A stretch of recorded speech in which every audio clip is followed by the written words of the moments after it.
Dun, dun, dun, dun. What button do I hit? I think this is the one. Hey, how you doing? Let's see here. Get this turned down to like that. Then I can put this kind of over here. Like that. How you doing, Baron Spice? So tonight I am imaging with the Dwarf3 Smart Telescope. I'm sitting inside my I kinked my neck pretty good today. Hey, I didn't kink it. I just slept wrong or something. So I'm like not in the best shape to go outside tonight. So I was like, well, what if I practice imaging with the Dwarf 3? I can share you guys what the UI looks like, the user interface here. And as I'm learning it, you guys can learn it too if this is something you're interested in. Um, they're doing like this little competition here soon for seeing if you can get 110 objects in one night. Could you imagine that? Yeah, this is a live stack of Orion right now. Not sure how many I have so far. I don't know if it doesn't tell me. If I hit function, the parameters this is doing is an auto parameter. Okay. And it's just going. So, I mean, we can go to any other objects after this one. We'll get this object, but I wanted to show you guys how they've added something called the Stellar Studio into this unit. So when you're done, you can kind of like do star correction, some denoising, and it like immediately cleans it up pretty good. It's pretty cool. Hi, Arsenio. Hello, Kong, Kim, Dan. Yeah, the Messier marathon. Yeah, Dan. And I don't know. I mean, I don't think I could get that many in a night because under the schedule, it's like you can get what seems to be just a handful, you know? Because don't you want like 30 minutes on each one?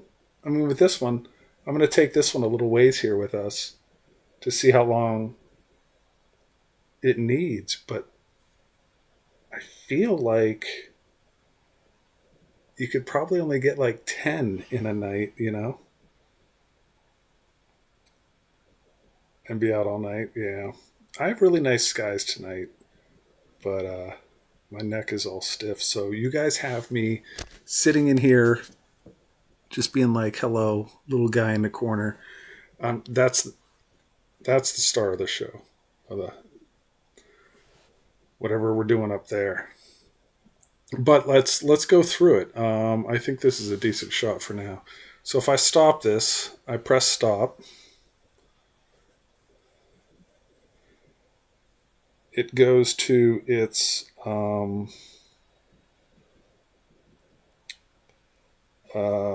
it does a thing for 3 minutes. It does is what it says. Is what's next up. There, that thing. Noise reduction in progress takes about 3 minutes. Please wait. And then underneath me is a little progress bar circle. I can show you here.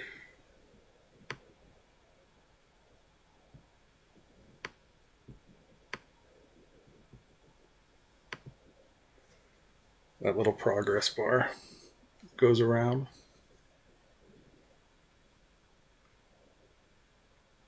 Yeah, I wasn't sure if I was going to live stream this or not. I don't know if I'll post it or not. But for those interested in what it's like when you get these smart telescopes, I'm just going to run through like Orion and maybe another one with you guys. Doing good, Yum. How are you doing? Other than my neck hurting. Yeah. Nothing crazy tonight. getting some images. And then I'll post these like on Instagram or something. And on my posts here, I could do regular not stories, but they're called posts on YouTube. So you guys can save them. We don't know when the next Northern Lights is going to be, Matt. They were expecting some this past weekend, but it was kind of a dud. The BZ NZs or whatever, the polarity of Earth's magnetic field and the charged particles were both positive, and you want like the one to be negative so they connect and react, something like that. So I think we still had like KP5, KP6, but if the polarities aren't opposite, you don't get as much auroras. But we don't really have great prediction for auroras other than just a general time frame that it's more likely. Now, we did just send up the punch. I think that's 4 satellites monitoring the sun. I think those will help with the space weather prediction stuff. All right, I think our noise reduction has completed. Almost. There we go. Success. There's our Orion. What do you think? I think it looks pretty cool. End our session. And then here, that is the live telephoto view you're seeing right there before it stacks. So before it stacks, it's already getting a pretty cool view of Orion, you know. Where do we go next, guys? So what you do is you come up to, we hit stop. I think we hit Astro.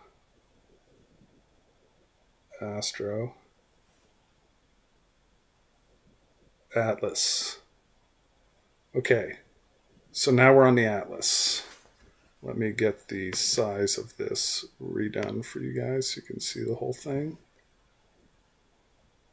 Where to next? That is the question. And I'm going to move me down into the corner like that. And I think there's even more that I'm still not showing here. I must have cropped yeah, I did. I cropped a lot of that out. All right. Now we're talking. Hi, La Luna. Taking some awesome photos of them over the last year. I saw that 4 or 5 different times over 2024.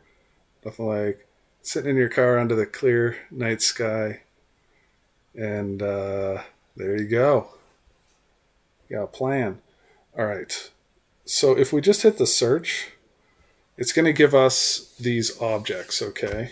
And it looks like I am still really cropped in. Wow. Okay, then. Let's make sure this is all the way cropped out.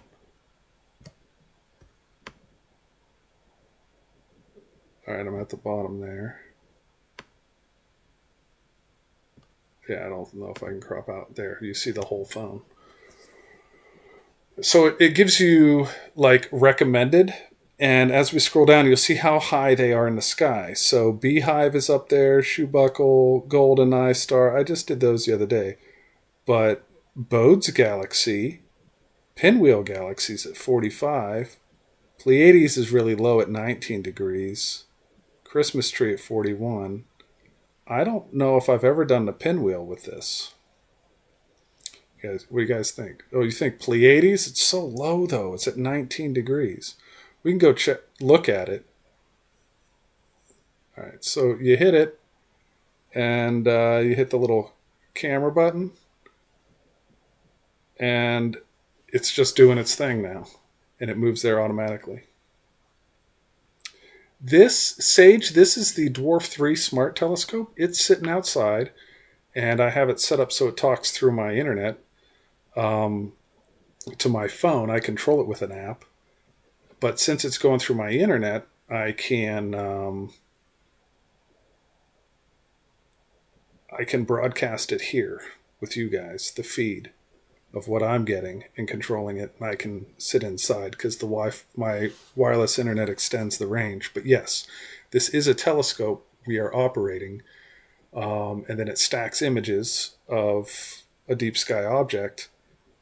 M47, Jonah says. All right, we're just going to peek at Pleiades here.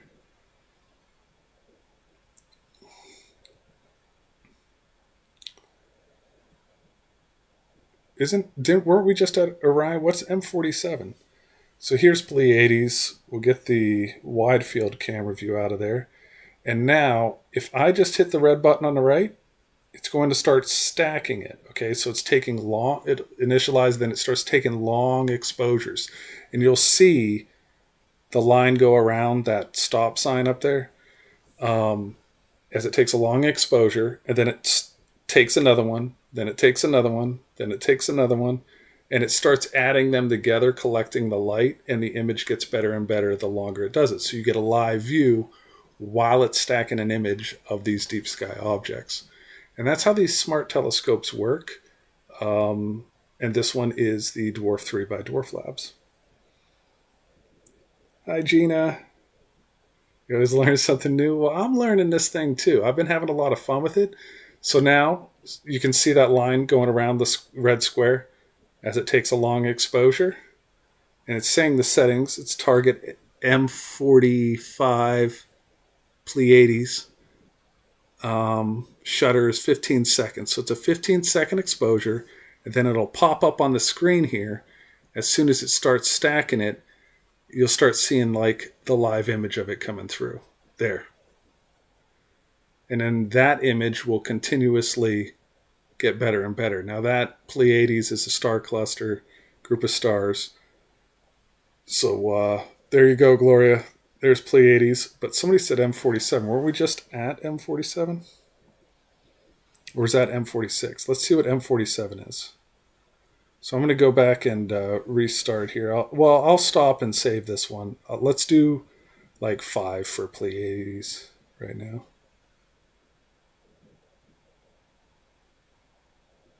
All right, so I'll stop after this one because it's on. Well, we'll do 4. You said M40. What did you vote for? 7. I'm not good with Messier numbers. You said Horsehead? I want to do Galaxies and Nebula. Galaxies I'm really interested in. Because, I don't know, there's just something about galaxies. Oh, and it's got to do this whole thing again for 3 minutes. So, all right, what is M47? Let me look here.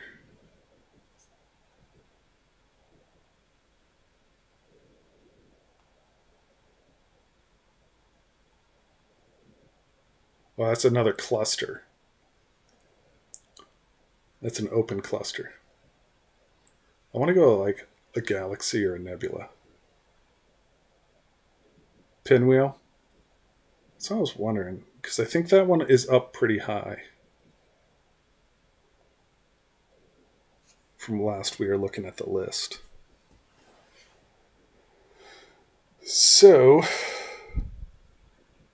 we would check out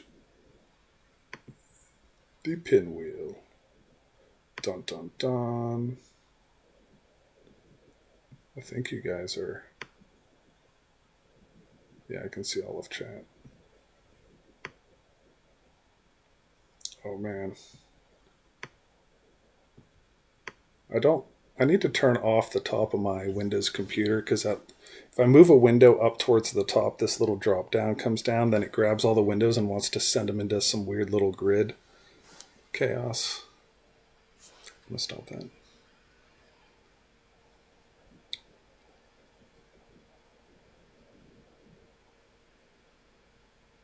Okay.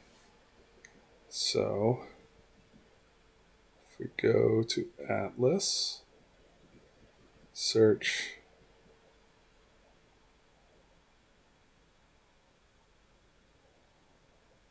pinwheel. Is that 45? But let's see what else we have here.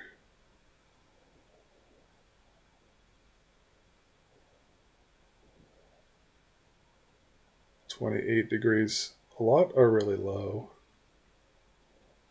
Whirlpool. Whirlpool's real small. I bet pinwheel is small too. Sunflower.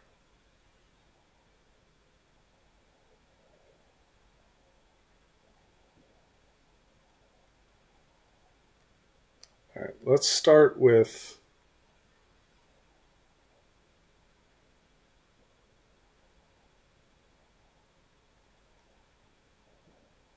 Bode's because it's the highest.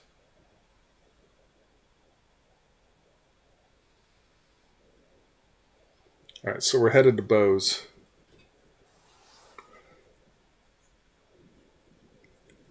And we could try pinwheel after Bode's. But I want to try to get a galaxy for like a while, and even if it's small, and see how well this does. Because I think I equatorially aligned the dwarf, which is where you tip it back so that it's on the ecliptic plane, so it doesn't twist the longer the exposure goes. Because a lot of times you'll twist it on the edges of your screen, of your frame.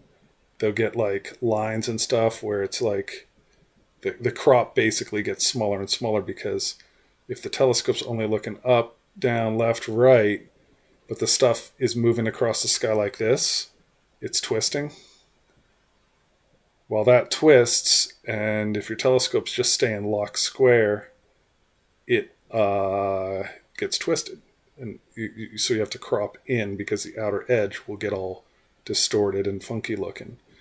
So with this, though, with it equatorially tipped back, then it's leaned back and should be following it relatively closer. All right, so I'm gonna say it's doing good. It says it's tracking. It's on its auto parameter, because they have auto parameters for things. We're gonna click go and see what happens. It's your next target, Dan? Yeah. First time catching one of my lives? Oh, welcome in. My lives are, this is just, you guys are here on like the very early days of my YouTube channel. This is, I'm testing things out. I'm trying things out. I'm getting to know you guys. I am going to be doing so many live streams and adventures all over the country, and maybe even the world, with everybody. But literally, we're just a few months in starting the YouTube channel, and I'm like, this is like, you guys are the OGs right now. You guys are the originals, and you're here now while I'm testing things out, seeing what works, seeing what doesn't, seeing how to use the streaming software so that I can have mobile systems that I can take all over the country with me here in the future. And one of them being this Dwarf3 is pretty fantastic, if you ask me. I'm going to get that crop better for us. There we go. Okay, so we can see that thing is pretty small, if you ask me. So what I'm going to do is I am going to zoom us in. Ooh, so there's going to be multiple galaxies in this shot. There's one up above and one down below. So up above, we can see this one. And I think that's the one we're photographing. But there's another galaxy up there. I bet there's a ton more in here too. Let's look around. Let's see if we're seeing any other galaxies. I bet that's one right there. Faded, that little faded one right there. There's galaxies everywhere. It's crazy. When you do this and you see just galaxies, you know? Wait, you're looking at the universe with a simulated program? No, this is a telescope. We're looking through a Dwarf3 smart telescope right now. It's controlled by this app, so the view we're seeing here is from the app program that is viewing the stacked image that it's creating right now. It's taking images of the sky. So we're viewing a live imaging of galaxies and stars. So this is a live feed coming in. Fun to be here. Hi, Anna. It's good to see you. Corona Borealis tomorrow? Did Corona Borealis start? I haven't seen any news on it.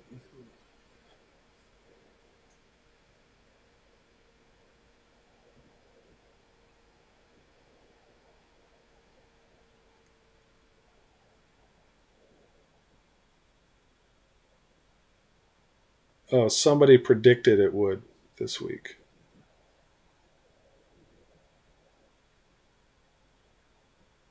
March 27th? Man, we should go check out that star with this telescope if we can see it.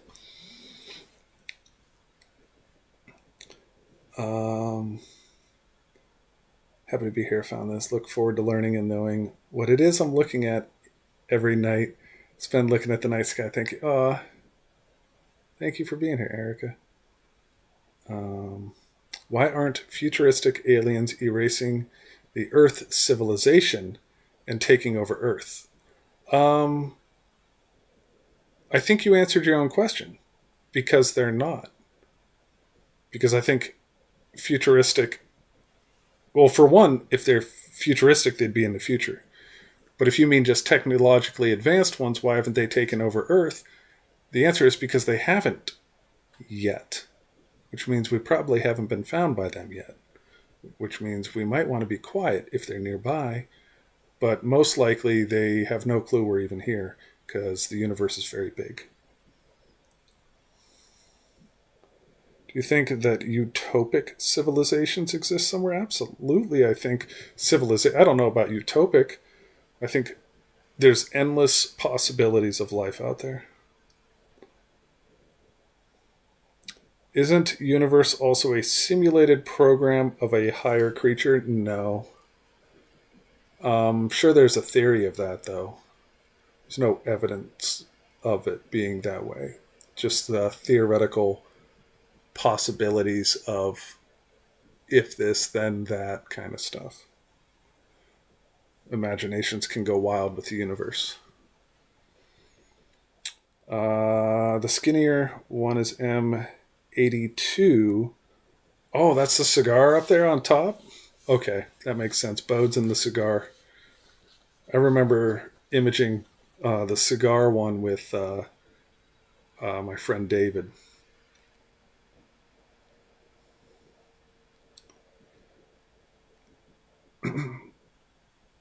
Oh, there's a ton of stories about someone predicting it starting this week, and it makes a good space news headline. Well, there you go.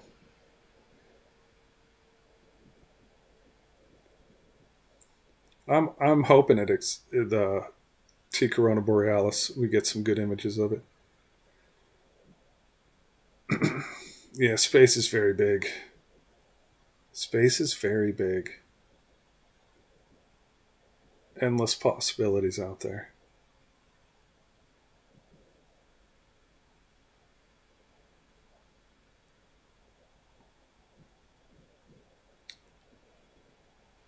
You may think it's long way down the road to the chemist, but that's just peanuts of space, yeah. Do I know about the pyramid thing? Oh, pyramid. Is it a conspiracy? Or is it I don't even think they're like conspiracy theories. I think they're just theories. Like cosmic theories on things. I don't know about a pyramid thing though. Oh, the It wasn't radar. Is it LiDAR? Is it LiDAR? Looking underneath the pyramids, seeing things that resemble columns with spiral staircases going far down below the pyramids. Yeah, I think I saw that somewhere. So it's coming into view a little bit. It's getting a little better. That is Bode's Galaxy. Checking out a galaxy right now.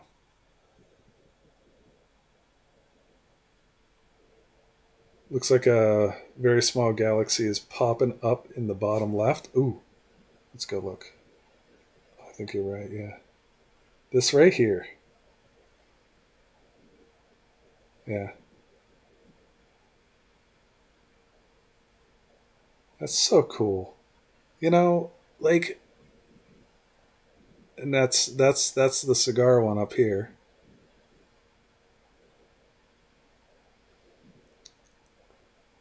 What a time to be alive where we can do stuff like this. Like, this is crazy. Where are you guys all from? I'm in Pennsylvania, and we're from all over, right? And we're all literally looking at galaxies together, live. Is that crazy? Or what a time to be alive. This is pretty cool.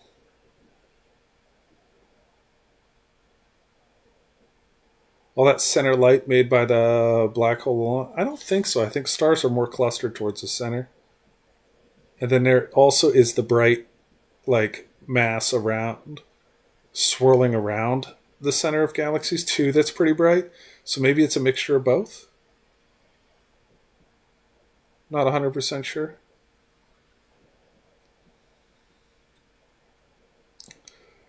This is Bode's, Bodes Galaxy. Just above it is the Cigar Galaxy. And we're looking elsewhere in here. That might be one up there, maybe. Not sure. And we're thinking there's one right there that probably has a name that I don't know. But doing Bodes, and Bodes is the main target right now, this one that I'm stacking.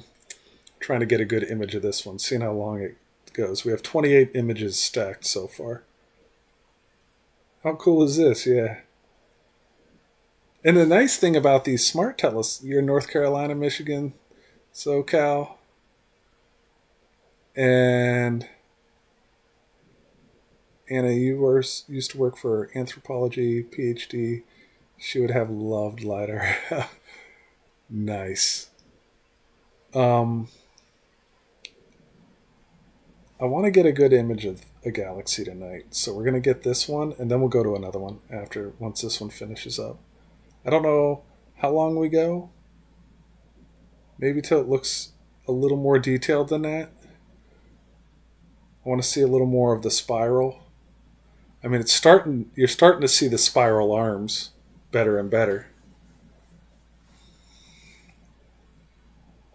Poland, South Africa, PNW. We're studying space algorithm and calculating by hand, but this is way more fun. Yeah. This is like Google Space. Like, you click the search button in the atlas, and it says it recommends which one where you're at in your area, which one's highest up in the sky. You hit go, it goes there. You hit record, it already has the parameters for it, and if you are just getting into astronomy, these smart telescopes are the way to go for the deep sky stuff. You can come into it with no knowledge of space at all and start taking pictures of a galaxy immediately at night. It's that simple. It's incredible. Now, how do these stack up against more traditional astrophotography rigs? Well, those will be better clarity and quality because they're larger focal lengths and bigger gear, but they also cost a ton more, you know. And on my channel page, if you want, I have a link tree.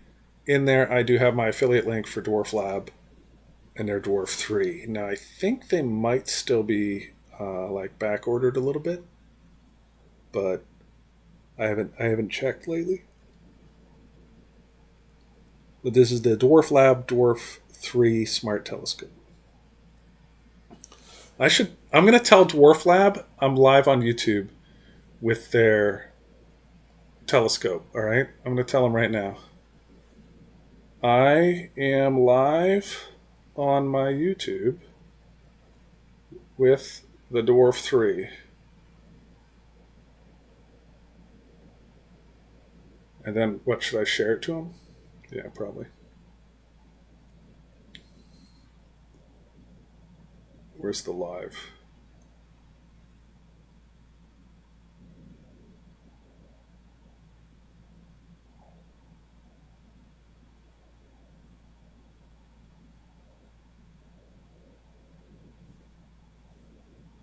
I don't know if I can.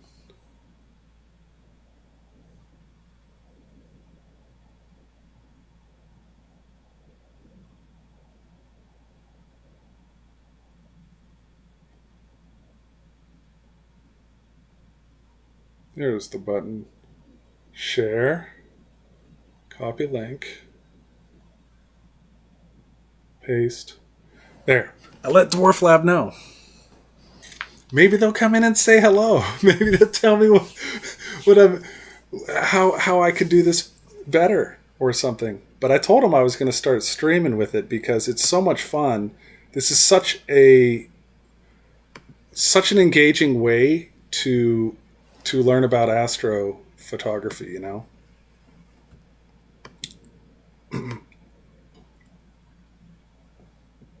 I think so, at least.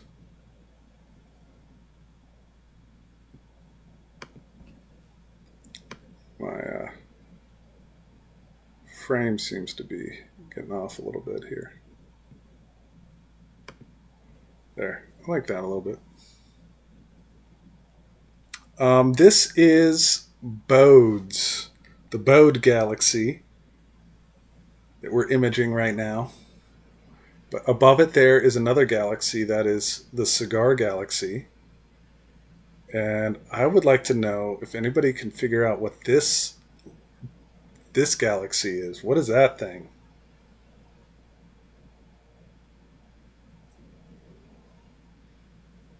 You know?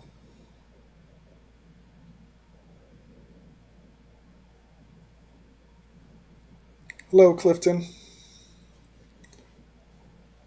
Yeah, just taking some pictures of space stuff. Pretty cool, right? I'm going to... Oh, that's why I couldn't see. I want to put me up there. There we go. There we go. I guess I could get a little bit closer to the screen. You know? It could be like this.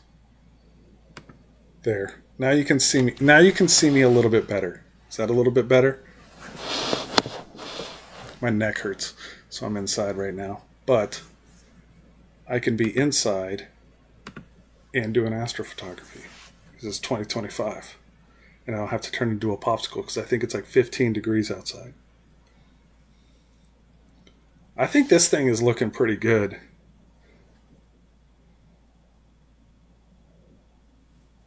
All right. Here is... I'm starting to see those arms a little bit better. The arms of the spiral. Now when we're done with this one, I want to go into their Stellar Studio and do their internal processing and see what it looks like. Now you can get a good look at the Hey Jupiter hat. Yeah, here we go. Can you see it? Hey Jupiter. Those are available on my profile if anybody wants one. The best hat ever made in the universe of all time. I'm just saying.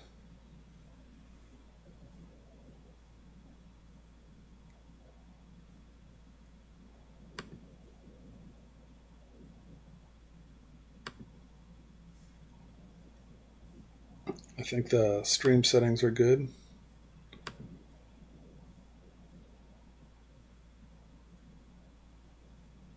Yes.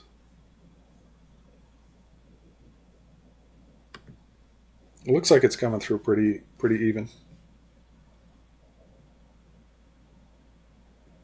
Bode's is estimated to be around 10 billion to 13.6 billion years old.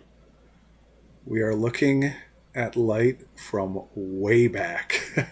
Yeah, that's long before dinosaurs. That's long before Earth.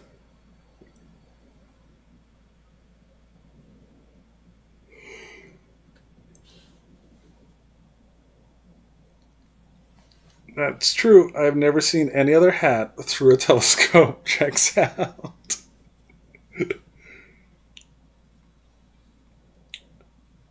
Excellent graphics design. Kudos to the artist on Hey Jupiter. The artist that did this is Trevor, and he has a space themed merch company or space themed clothing company called Lunar Limits. And I'm an affiliate for them. And then I was talking to him about a Hey Jupiter hat for a while. I was like, I really should do a Hey Jupiter hat. I got to do a Hey Jupiter hat. Everybody's saying Hey Jupiter. I should do something Hey Jupiter. And he's like, tell you what, here, why don't you just like do your own shop? But here, I'll give you this design. He sent this design. I loved it and made it. There we go. But they have Lunar Limits. You can find that in my on my channel page too.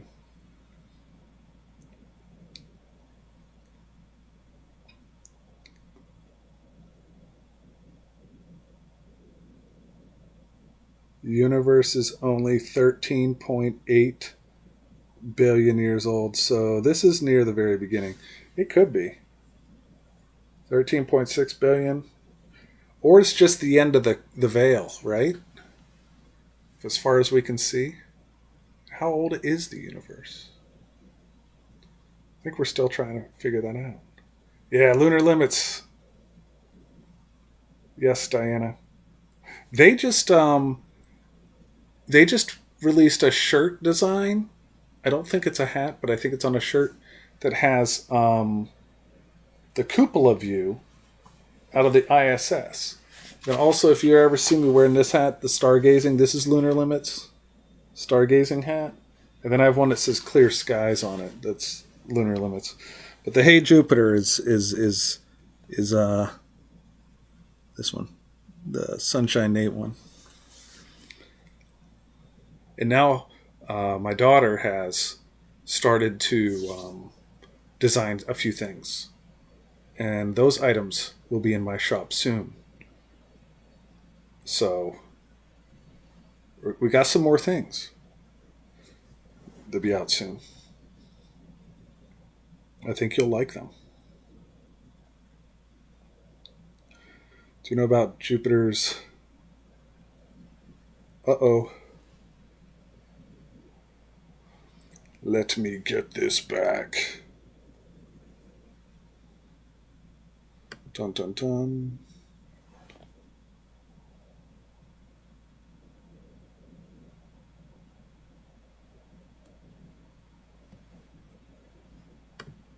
Dun dun dun. All right.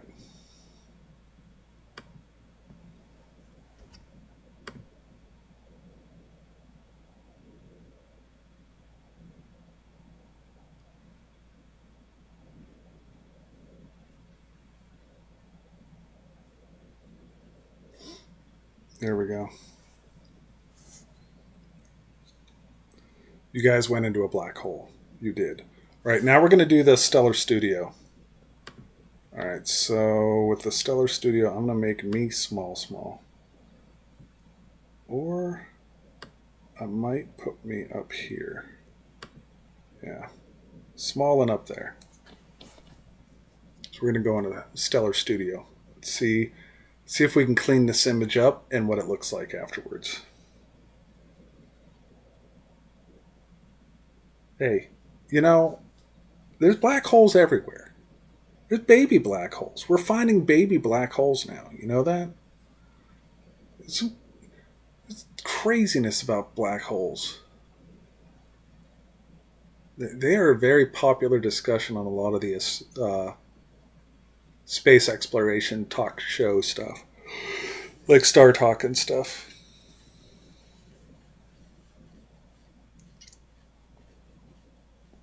Seek the master. He will tell you secrets of the universes. Universi. The Universi.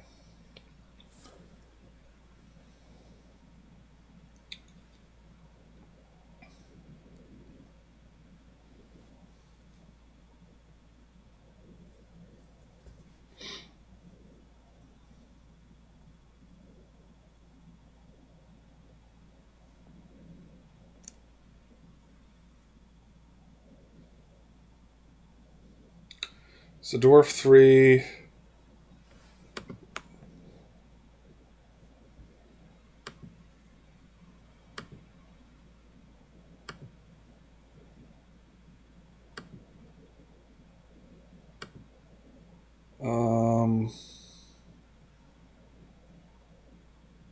Individual frames use another software. Yes, it does. Yeah, you can plug this thing into a computer and put it in PixInsight or other stacking stuff. Boom! Look at that. How cool is that look, guys? Ooh. All right, so that's before I've done anything. That's just the compiled image now. Ooh, that looks nice. All right, so what we're gonna do now, end this current session, go to the album. Here's our images. We got Orion, and see it auto labels them. M81, M45, Orion Nebula. You can see I was doing the sun, and then I was doing some videos with the wide angle view, and then we have Orion M45, M81. Let's go to the Orion Nebula image we took a little while ago on here. Wait, no. We come back. What do we do? Hold on.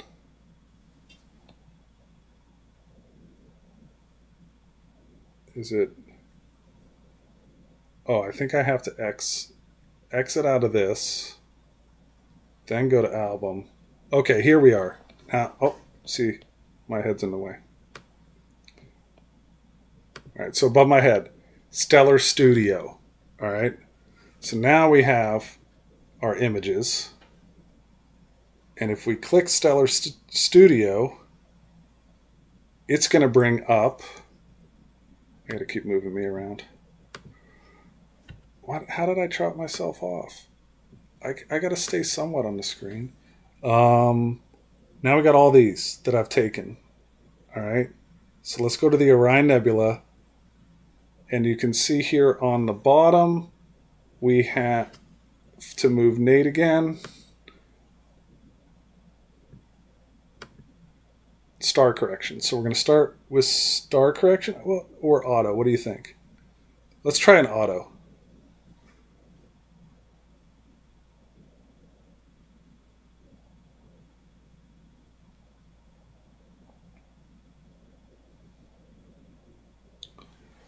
And while that's doing that,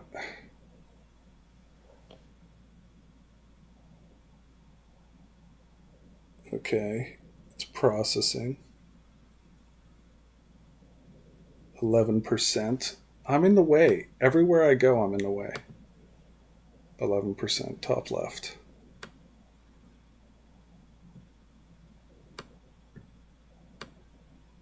Move me down here.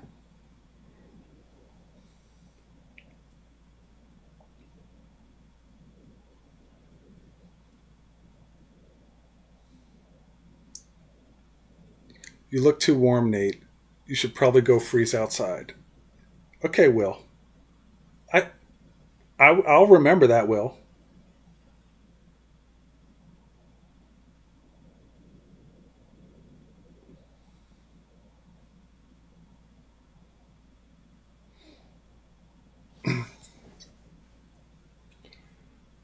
Dun dun dun dun dun dun dun.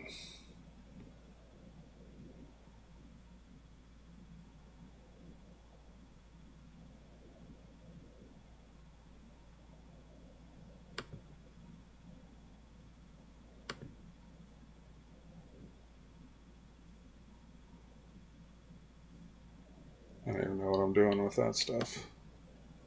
Is it done?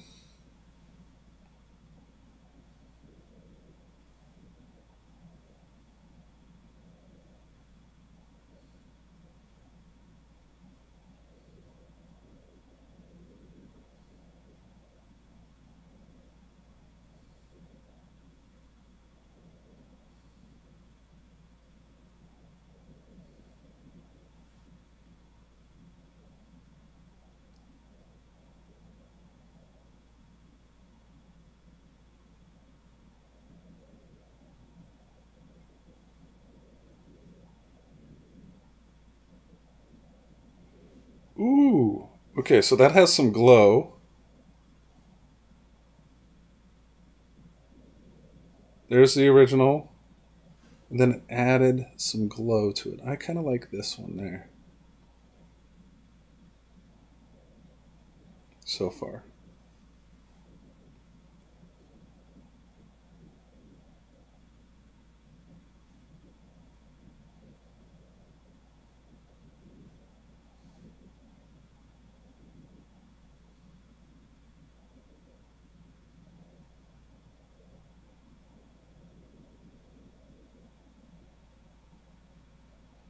I like the way it looks just as is. I don't know. I think it looks great.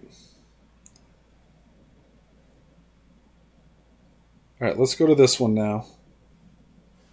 How's our framing on the... So I guess I can probably make this bigger here. Yeah. There we go. That looks pretty fancy.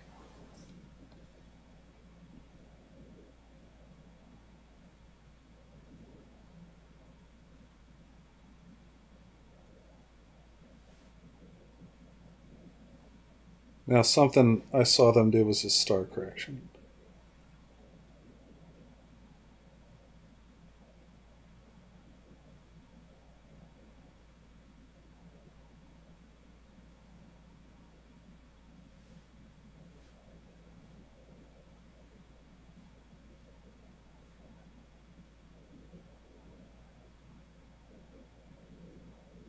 All right, that got weird.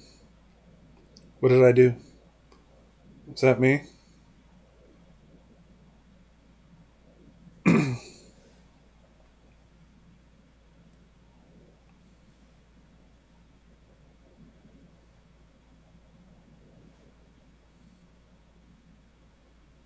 Oh, okay. There's one processing. And I think it looks pretty cool.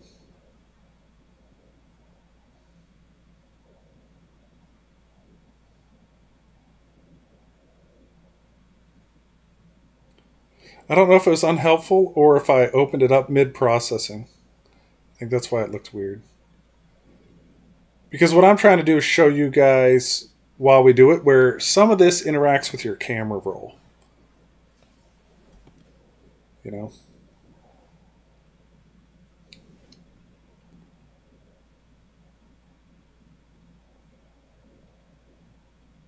There we go. Now that is the after. Okay. Before, let's see if I can get that in there. And try to get them the same size.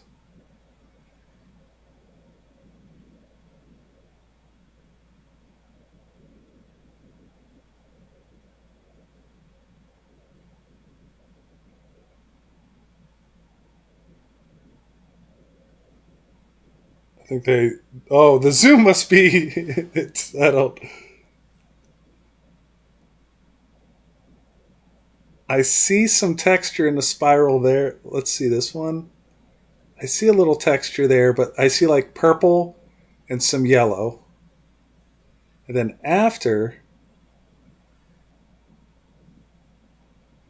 before. I like them both. I like the stars better in the after. I like all the stars around it better in this after shot. It's pretty cool that they have processing built in that you could do with that. But that is amazing. Down below it came through pretty cool too. All right. So then, I don't know if it's going to let me.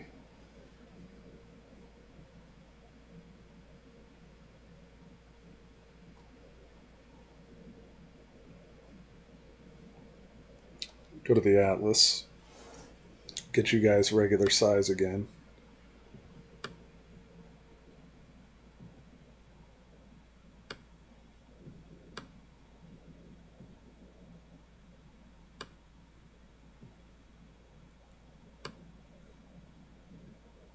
Somewhat regular size.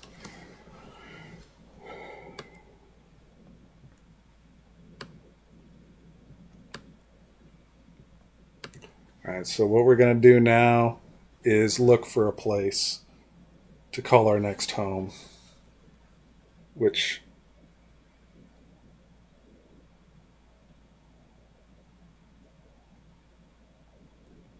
there's a minor dwarf galaxy.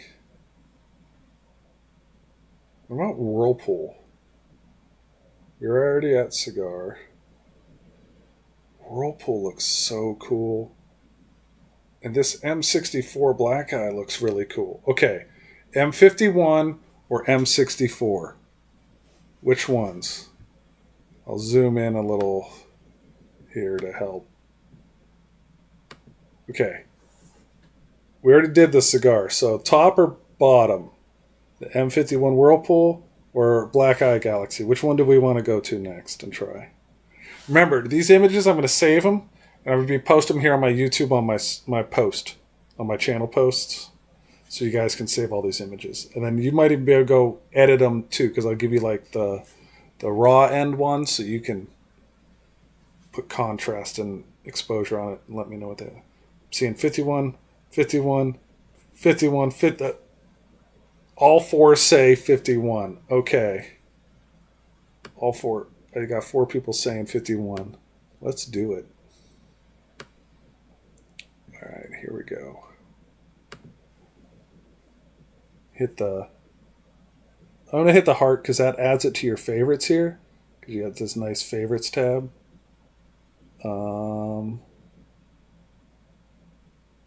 Stop and switch tracking to tracking M51 Whirlpool. And we click yes. And the thing does its thing. And it does its thing. How easy is that?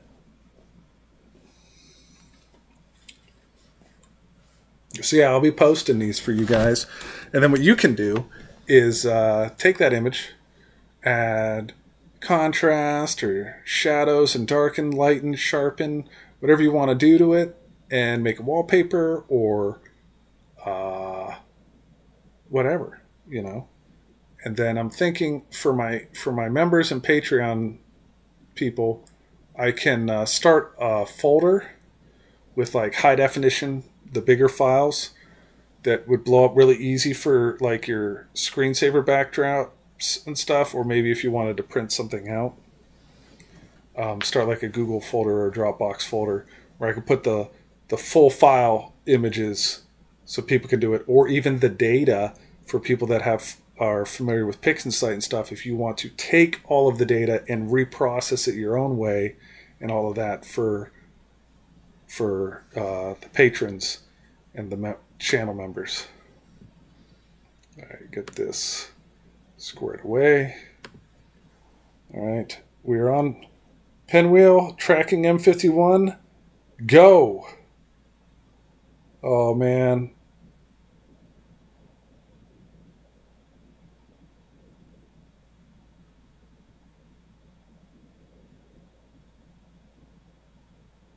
This might lead to suboptimal results because I didn't take darks. We'll see what happens. Well, I could go outside and take darks with it, but that just takes a little bit extra time. Usually, what I do with darks is I leave it in that window, and I'll put like a towel over the unit, like a nice dark black towel, to black out the lenses, and then I'll say take darks, and it'll take a few darks, and then I hit okay, and then I go back and start it again. But it's like 5-10 minutes that would be tricky to show on here. I'm doing it. All right, waiting for Whirlpool. Look at where's the Whirlpool. Well, I know where I'm at. I'm floating around. I'm putting myself right up in here. I'm going middle screen now. Yeah. Can you tell why I keep moving myself around so you guys can see all the tools on the screen? And every time something happens, it's like, I'm in the way. Ooh, I think we captured a satellite or a plane. That little line right there. What do you think? Satellite or plane? Or aliens. Could be an alien. It got bigger. It's going this way. It's going to the left. It's not crossing our galaxy. It's just above it, though. So I think we'll be okay. Yep. Aliens. We got aliens, guys.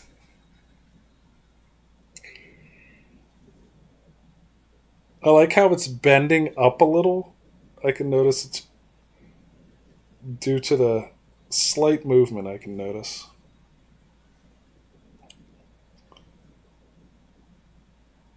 After we stack a little bit, I think that'll fade off quite a bit.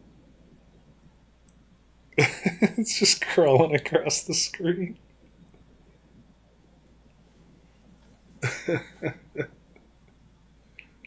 It missed the galaxy, though. Hey. It's clearly a skyfish. Yeah.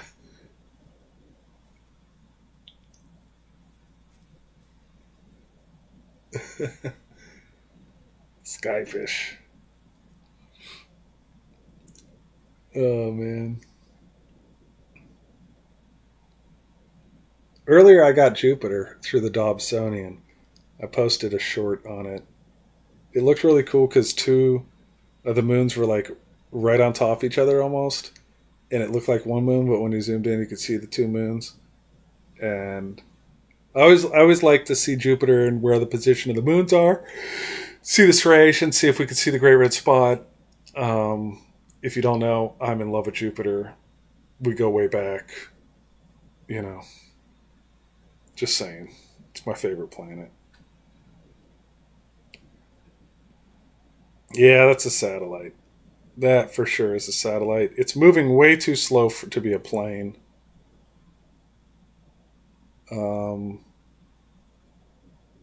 Way too slow to be a plane. I would say that's a satellite, yeah. But now that it's out of frame, hopefully that line fades away, but we might just continue to have that line here now. But there's our Whirlpool stacking. Doesn't look too bad. I'm already noticing some weirdness because I don't have darks. Because I didn't do dark frames. For quality, you want to do dark frames on things like this. A lot of the dark frames are already built in, but sometimes it'll prompt you. So I might restart this and see if it prompts me again. So hold on. I'm going to stop this and restart it on this guy. I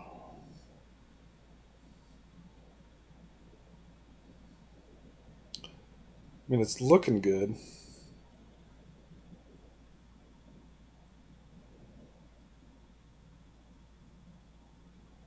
The fact that I can talk to it through my home network is awesome.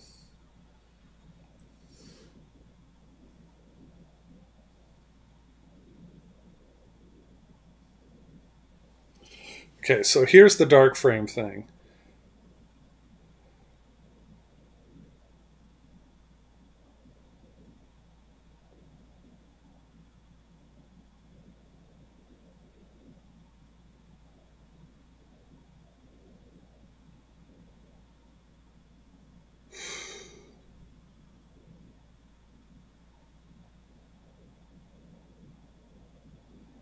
I'm just going to continue current shooting because I'm so far away from the unit.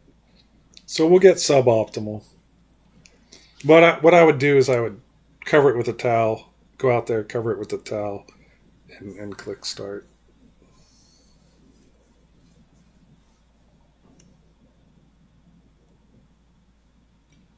Alien trying to be added to the group chat. Yeah.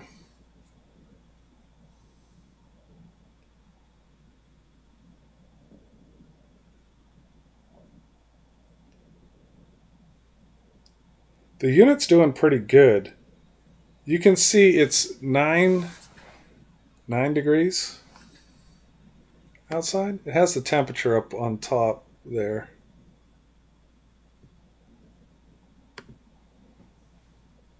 Yeah. 9 degrees Celsius.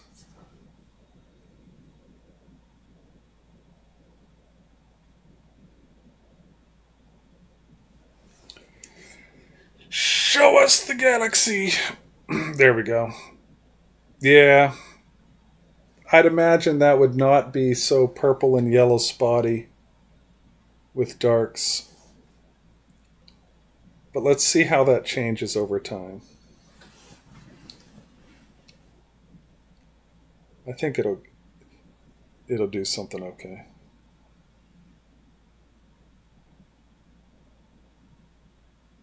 Hi, Kelly. We're taking pictures of a galaxy, the Whirlpool Galaxy, right now. Stacking images of it.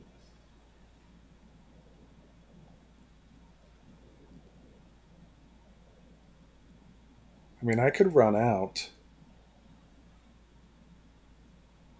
I could run out there and get a image. Do the darks out there. If you guys don't mind. Dead air for a little bit while I do that. And just talk amongst yourselves. No, I gotta go put it like a blanket over it or a towel or something. I gotta go take darks because I can already tell this is definitely going to be suboptimal. It's just not going to look right. So what I'll do is I'll go out, do the darks. You'll see the thing doing the thing, but I'm turn my camera off and mic off while I go do that. And you guys just talk amongst yourselves, and then I'll be back in a couple minutes. It's going to give us a better image, you know. So that's the whole point. We want a better image. All right, here we go. I'll be back.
Okay, I'm back.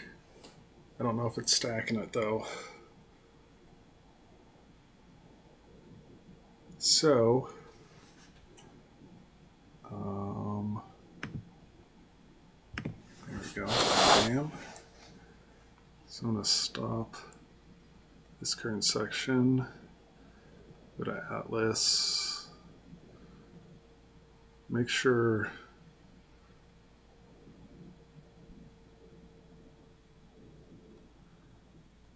see if it works going back to it now. Is that the Whirlpool we were on, right? Whirlpool. Hopefully the darks will transfer over now. I think I did it right. I don't know. I think I did it right. We'll see. We'll see if I did it right. I'm learning. Learning and getting better.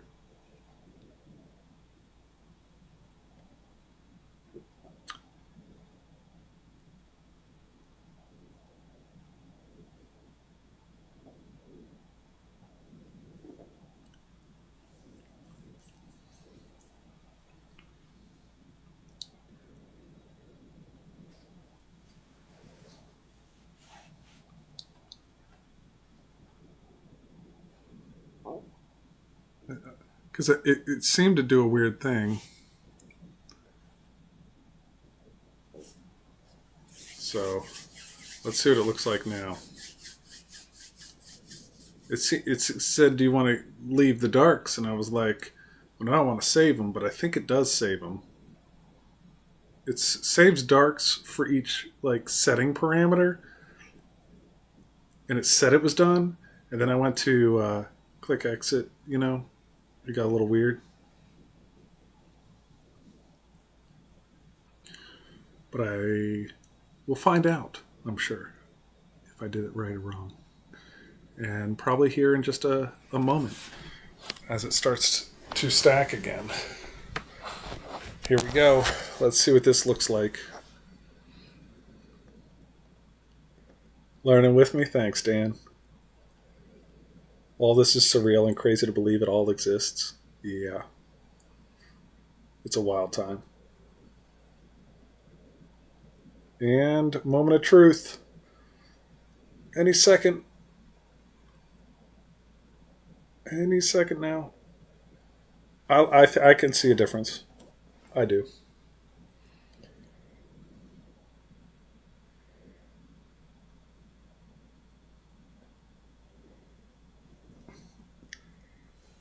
And you know the big difference I saw? When I clicked go, it didn't ask me for darks. That was the biggest difference. The next biggest difference is I immediately see the outer arm on the right. So I think this is going to come together better.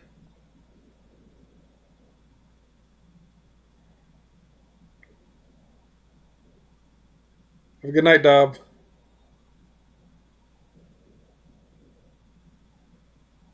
Yeah, I think this is going to come together better.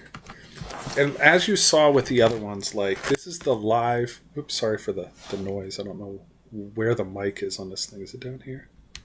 Or is it up there? Oh, it's up there. This is what you're seeing right now is a live kind of render while it's doing it. And then once you end it, and then it does its denoising and that, then you get that really cool smooth image. But I'm going to let this go for a little while and see how good it gets. But this is the area it's capturing, this entire area. And this entire area of the night sky is just this teeny tiny little area like this. You'll hold out your hand like that. Be like, just this little spot.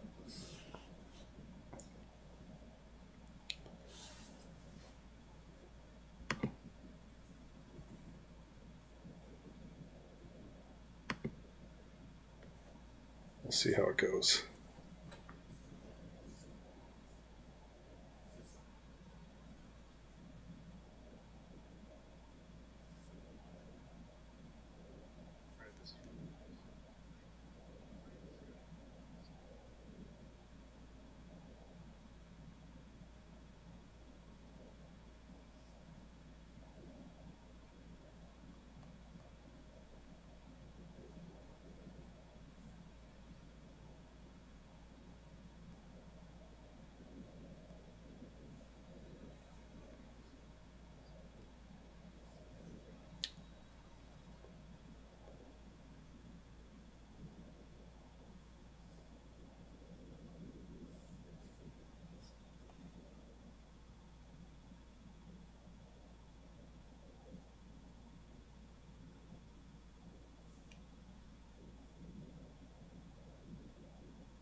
What did I do?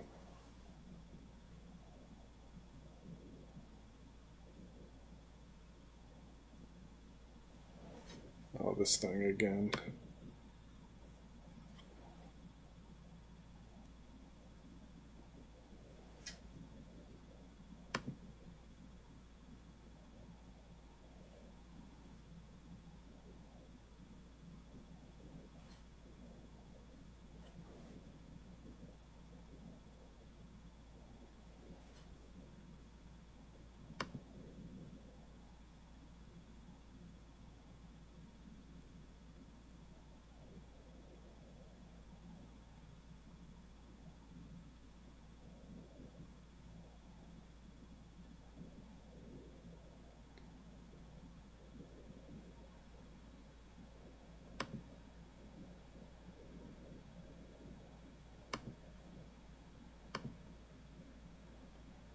That's my high quality AirPlay. Now I can interrupt, or I can feed just the telephoto lens, which I think I am here somewhere. Where's telephoto?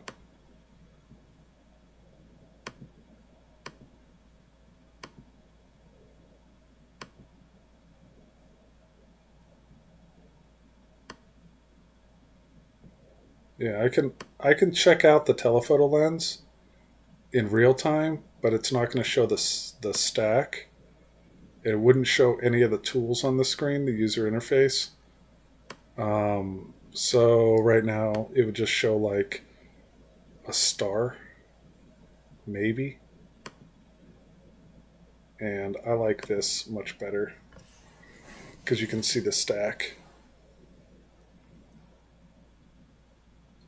But that AirPlay, whatever I'm using,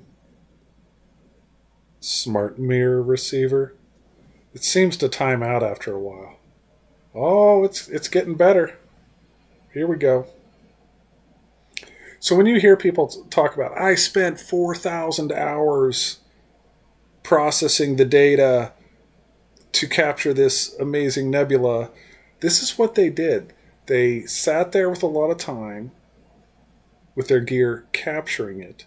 Then they spent a ton of time going through and picking out each long exposure and the data from it that was not good and removing it, keeping the data that was good, and kind of going in and manually stacking it and perfecting it and editing it so that you can see just ultra crazy detail of these deep sky objects.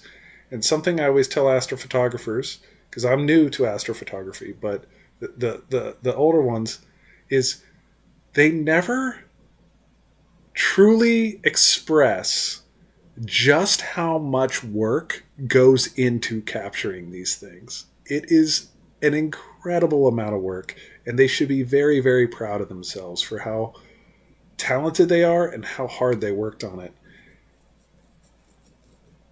That's why I never don't like somebody when like their video or post whenever I see that they have spent time and taken a nice image of something in deep space. It takes a lot of time and energy, and it's incredible they're just willing to share it with people.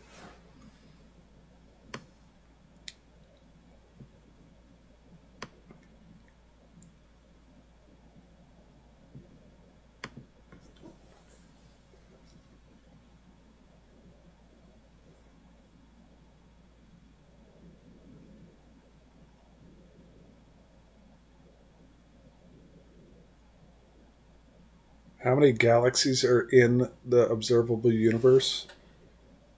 I don't even know. Billions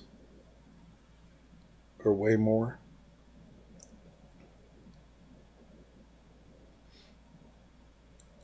If you were to be able to see the night sky, all the galaxies and nebula and stuff, as bright as you do something like Orion, the sky would look like milk at night. They're everywhere.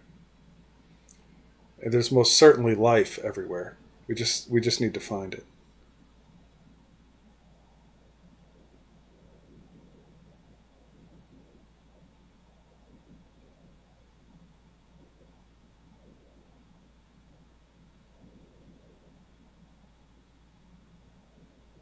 Does every solar system have a planet with life, or how many per galaxy? Yeah, it'd be nice to know the details, and eventually I think we will know.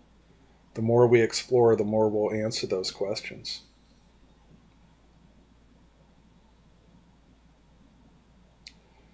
Whirlpool Galaxy is estimated to be 23 to 31 million light years away. So, what was going on Earth 23 to 31 million years ago?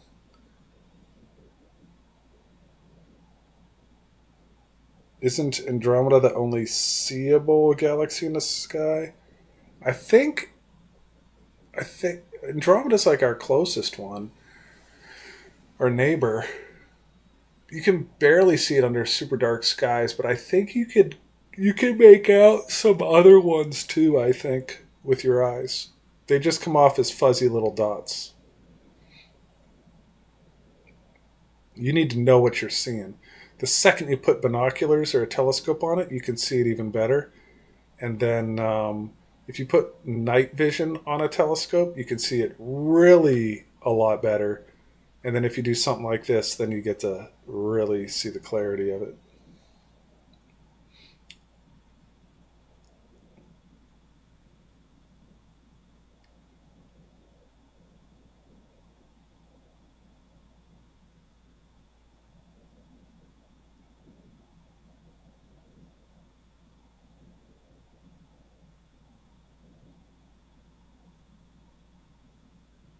In exceptional dark skies, M33 is naked eye visible. Sweet. Sweetness. You only saw Mars. I saw um, Jupiter tonight too. You can see Jupiter clear as day. It's the brightest thing out. Well, after sunset, it sets. It might be setting here soon, if it didn't already. When I was just out there doing the dark frames, Orion was real low.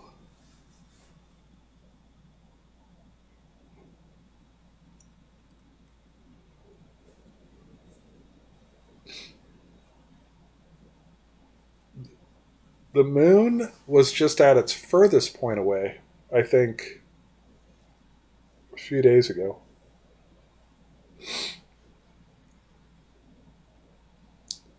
This is looking pretty good. I'm wondering how long I should go with this one.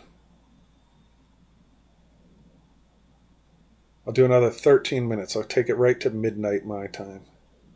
I'm East Coast. It's 11:47. I'll do another 13 minutes on this one.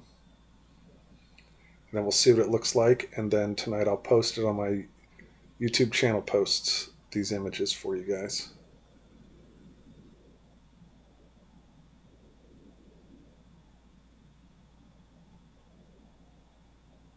This is M51, the Whirlpool Galaxy, Jason. Through a Dwarf3 smart telescope.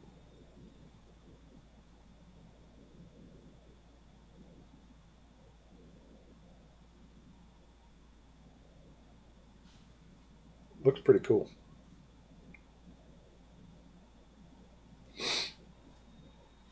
Now, is that other area part of it, or is that another galaxy? Anybody know many details about the Whirlpool? Blubber down here. That kind of looks like something too.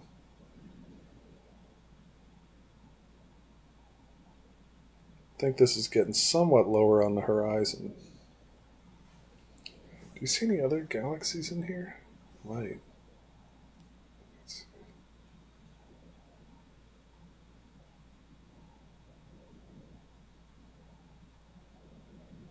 There's this line over here. I bet that's a galaxy. I wonder what that is, that line going up.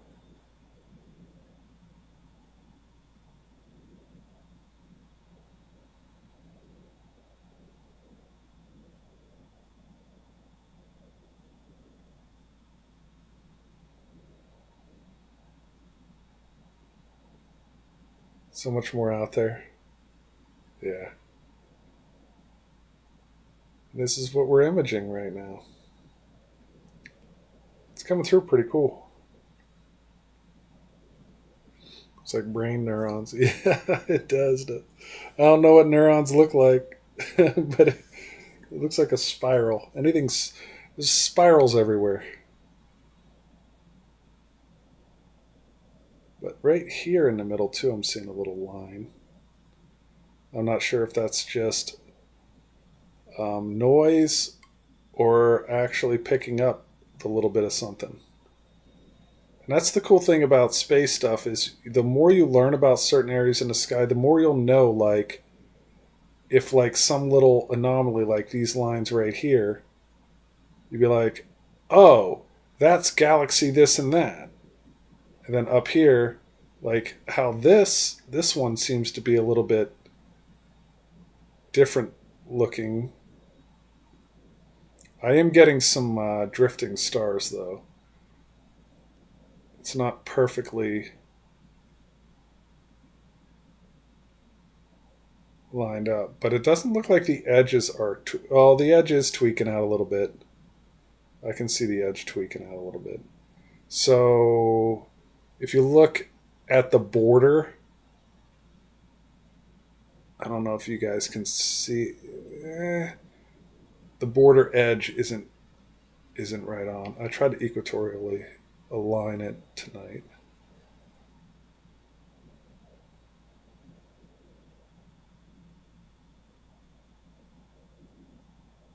That just looks so cool though.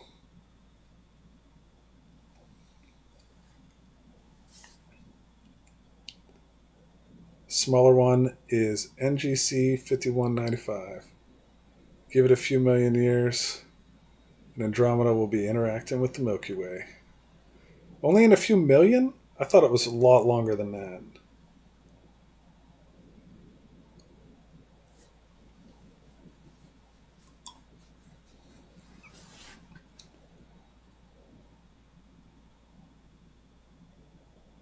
Galaxies pass close to each other. Are they affected by each other's gravity? Yes.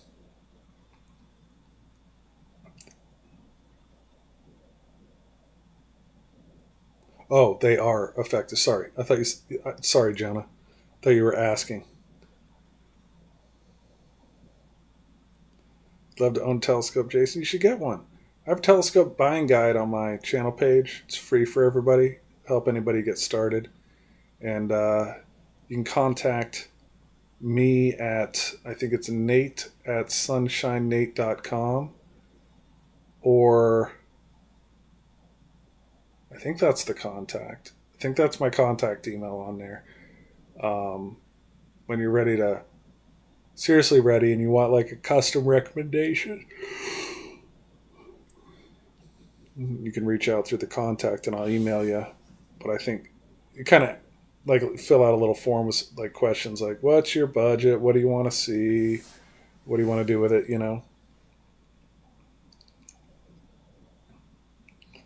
Few million, 4.5 billion, it's all numbers.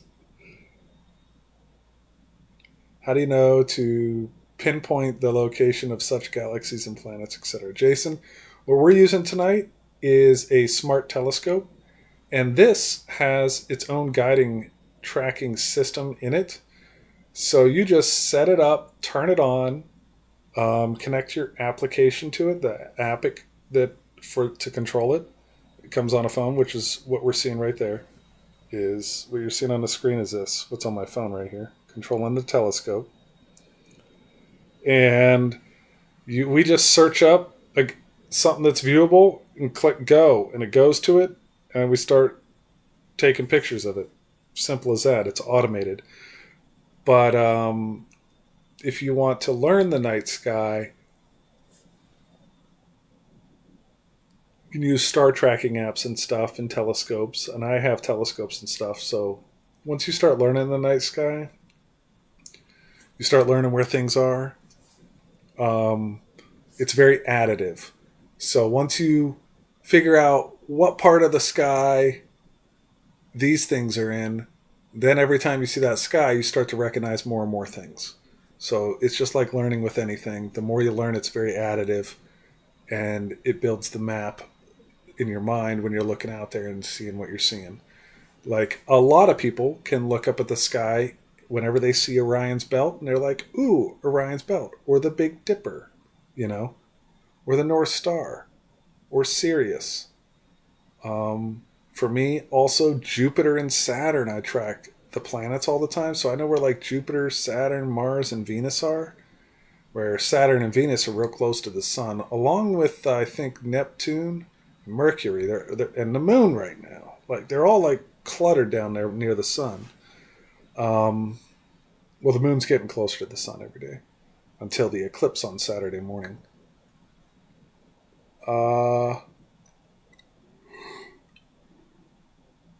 You just gotta learn.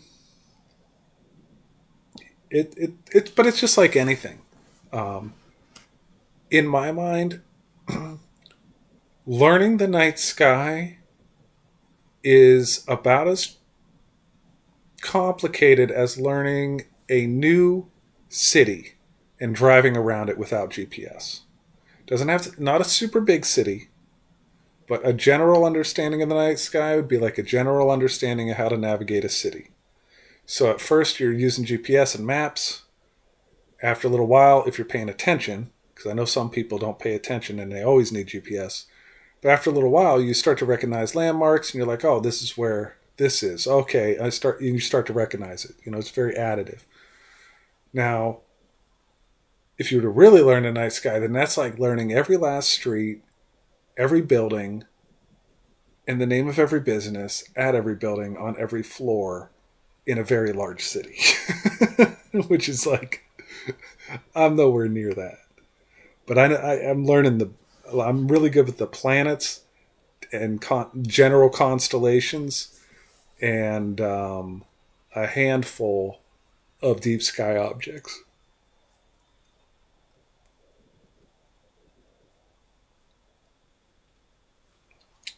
Why does it keep doing that?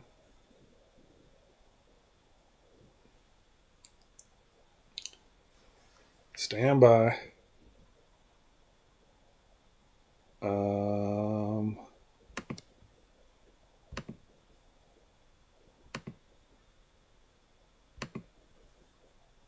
Keeps getting.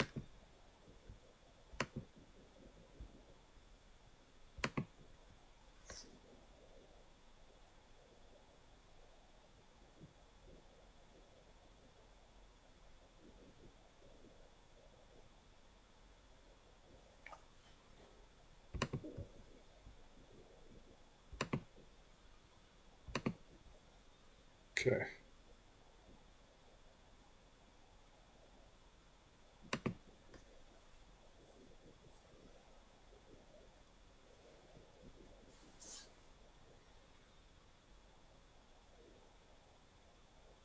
I don't know why it keeps timing out like that. It's not happy with me. But we're approaching the end of the stream and the end of Whirlpool. I'm really excited to see how this turns out. I'm seeing some like streaking of all of these stars though. They're all kind of drifting down and to the right just a smudge. Just a tiny smudge. And I think it'll clean that up afterwards with the star correction that it has. So 78 stacked. Should we go for 80? Should we go for 80? Should we go all the way to 100? I don't know. How many stacked images you think? Kind of Aldo, Manchester in the UK. Nice.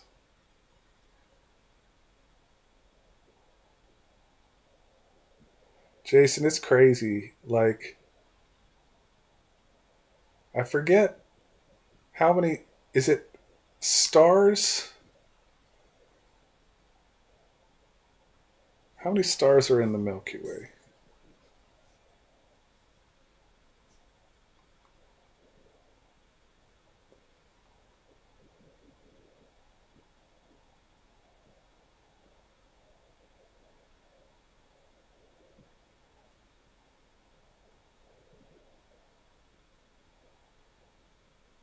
There are, all right, just our galaxy alone, estimates suggest there are significantly more stars in the Milky Way, which is just our galaxy, not the universe, just our galaxy. More stars in the Milky Way than grains of sand on Earth. That's just our galaxy, and that's stars.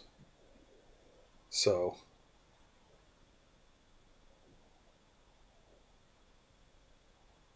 Milky Way's galaxy is estimated to contain around 100 billion stars. Estimates for the number of grains of sand on Earth range from 7.5 sextillion to 375 quintillion, depending on the assumptions. Or maybe it's not.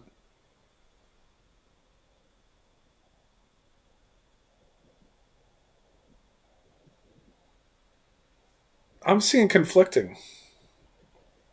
Oh no, that's some estimates. That's the higher end estimates. But the Milky Way, then they say estimates, because 100 billion is less than 7.5 sextillion.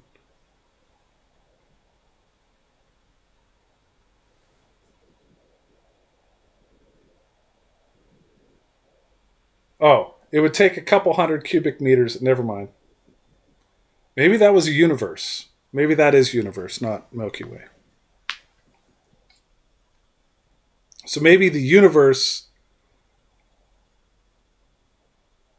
because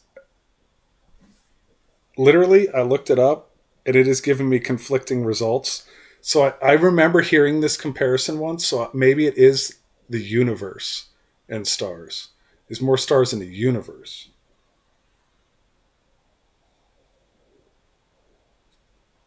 Than grains of sand on Earth.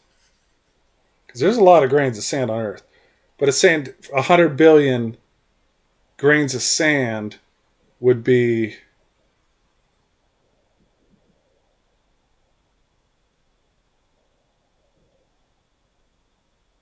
a couple hundred cubic meters of sand. Would be 100 billion.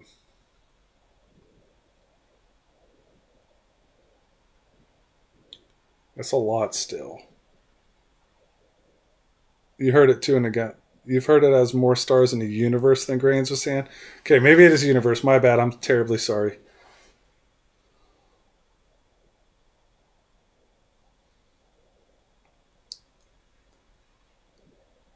How did they calculate the number of sand grains?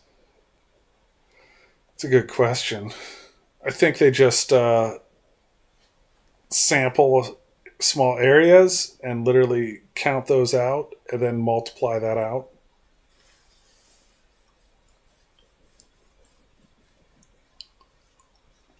A lot. A lot is for sure. The numbers in space, though, when you first start hearing about it, they're so massive and large, they're unfathomable. You can't even imagine something that large. But then you start thinking in bigger measurements, you know? So, like, think in a light year, all right? Light travels in a year. That's a really large distance. Okay, but if we're talking light years, then we're talking, oh, this star's 7 light years away, 10 light years away, 11. And then you're like talking within, using a very large measurement tool with smaller numbers of those measurements. It starts to, it's like you zoom out with your mind. You got to make Earth tiny. And then it starts to make sense on a big level, instead of trying to think of it from a tiny perspective, looking up at crazy big numbers. You got to just shrink Earth way down in your mind. And it kind of makes a little more sense, or easier to understand, when people are talking about large, big numbers. 5.6 trillion miles. Jeez.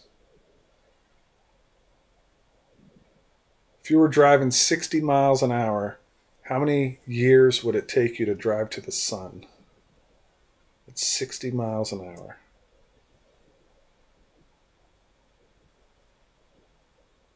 Anybody know?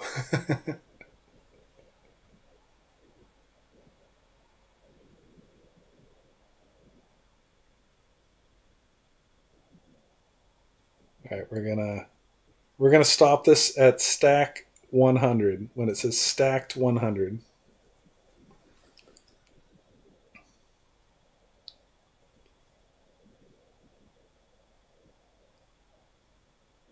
All right, we're on current 100, so this is it. So I'll stop it. It's going to finish at 100 images of Whirlpool. Let's see what it looks like. It's going to have to denoise or whatever.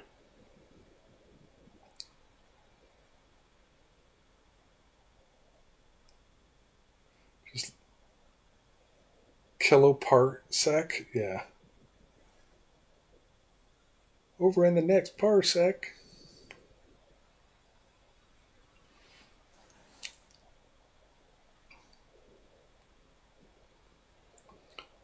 Here's the noise reduction. So this will smooth it out. So what we've been staring at while it stacks should smooth it out and give us a little wow moment. And then we'll try the Stellar Studio on it real quick before I head out.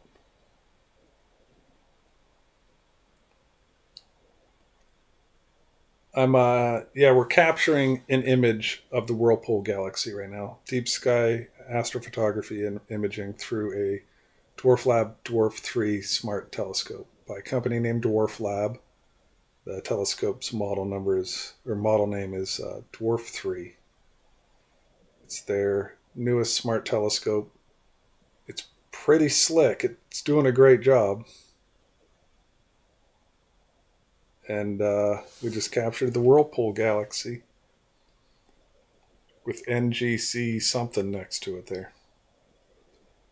And now it's denoising. We did 100 stacked long exposures just now. Captured all of those, 100 of them. And now it is crunching them all together. It's going to give us its general raw final image.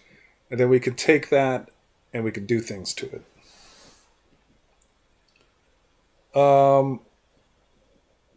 I don't think Whirlpool is its official name. That Whirlpool is the nickname. The official name is probably Messier something or M47, 40. I don't know. Messier number or NGC number. It said it on the screen the whole time, and I didn't even think to. You guys can scroll back in the live. You scroll back like 5 minutes, you'll see it on the bottom of the screen. It says M something, probably.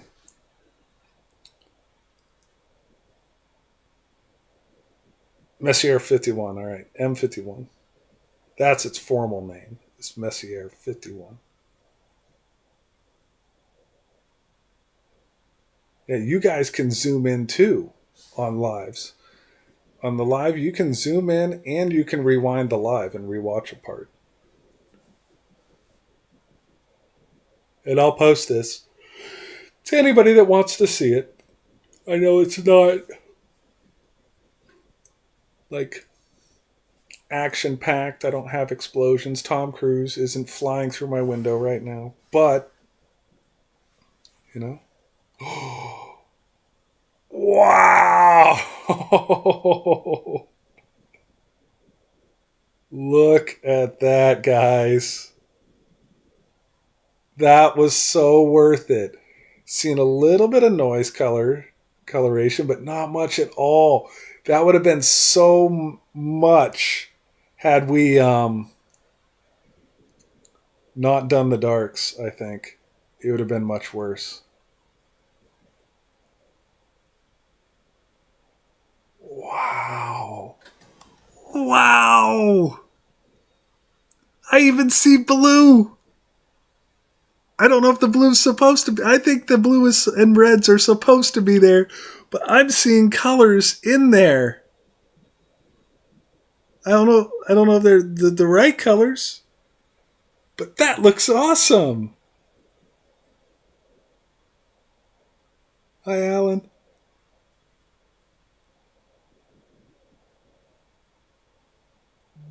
Man, that's so cool. All right, so We're going to end this current session. Okay. Now we're going to go to our album, Stellar Studio, M51, the latest one. And I want to do a star correction. I want to see if this does anything to it. Because I know I saw them drifting a little bit. They were drifting.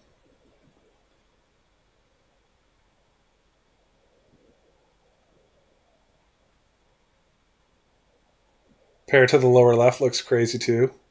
Oh, man.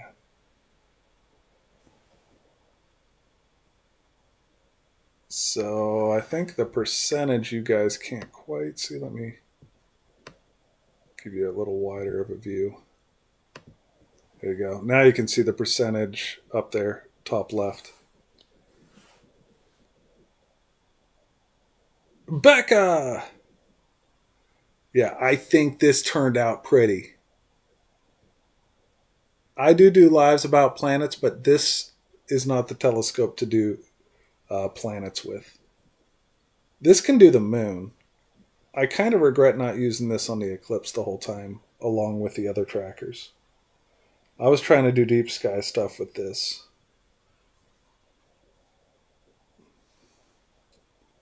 All right, I think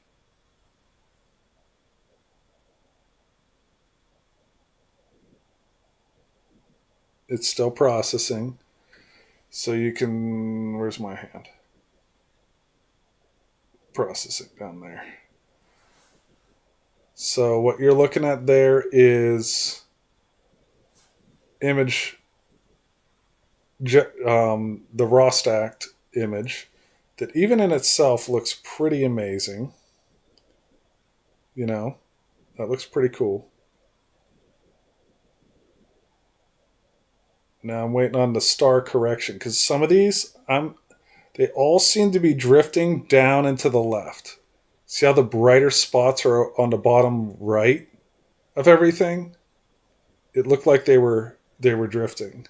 So star correction might. Let's see what that does. Before, after, okay. It brought up the noise, but let's look at those stars. I don't see it drift anymore. Now the brightness is in the middle. All right. Okay. Now, let's do denoising.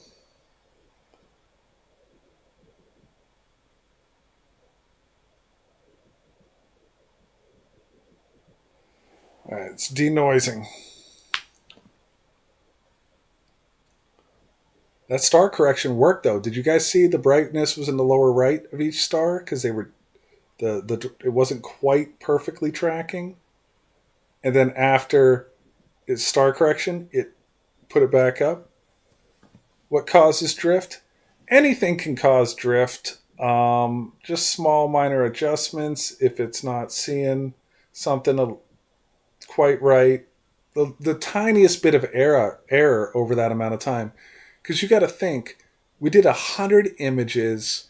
That was at least a half hour to 45 minutes solid. And things move a good, if you're holding out your arm, like a fist to 2 fists or more through the sky over that amount of time. Like how far does the sun move in 45 minutes, you know? So while it's tracking it, if it's not tracking it perfect, it'll drift just a little bit. But that was just the tiniest little bit. I could notice it once it was all stacked together. And then it obviously noticed it too because it recentered all of those images.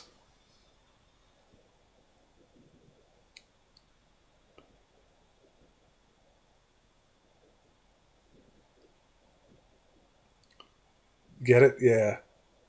It's a slick little unit though because it's guiding itself. So it's constantly looking at the sky and keeping itself in line. But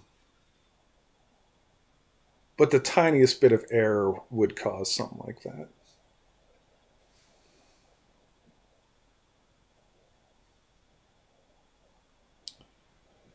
So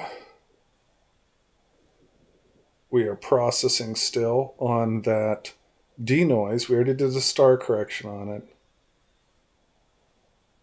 This is the original. Okay.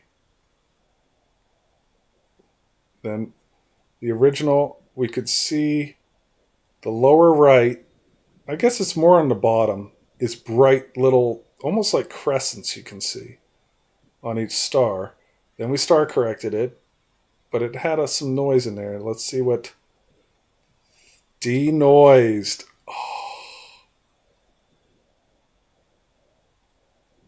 How the stars look. The stars are great. Ooh, look at our line. That is something. That is something. Okay. That wasn't just randomness. And look at our whirlpool. Oh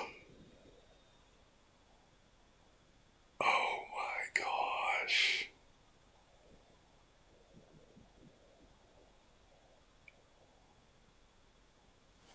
Yeah. That looks so good.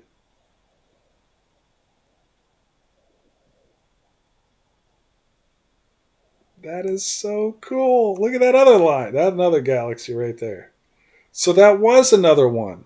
I was talking about those lines. Wasn't there another one up and to the right somewhere? I think I saw someone up in here. I don't know.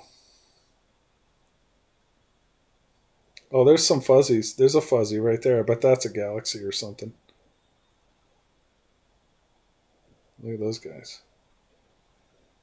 There's so much to look at. I want to know what it all is. Ooh, that's like a little cool V. Right there.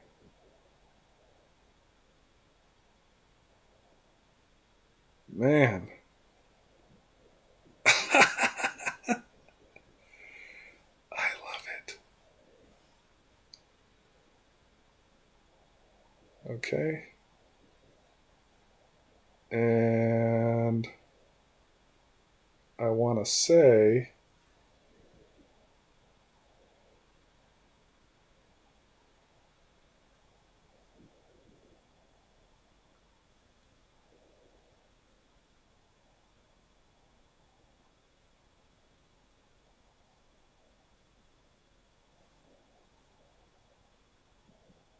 no, that's the bright bottom ones.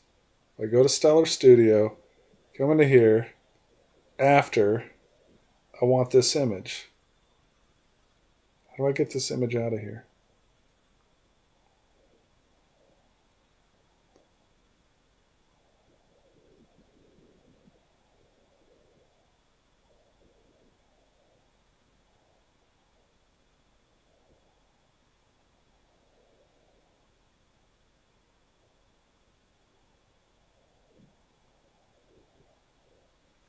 All right. You got it.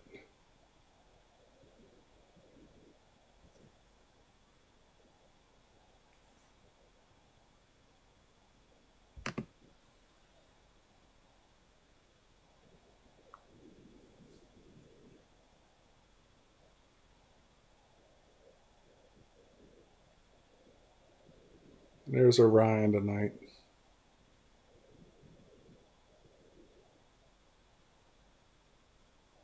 Hello. We got a good one of Orion, I think, too. Let's go back to Stellar Studio with Orion tonight.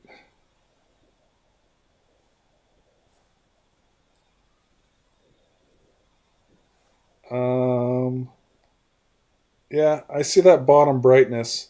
So I'm going to do the star correction.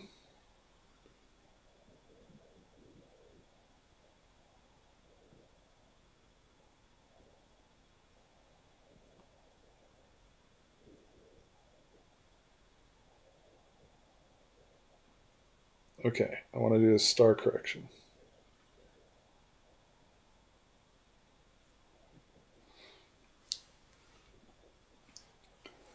We are star correcting Orion.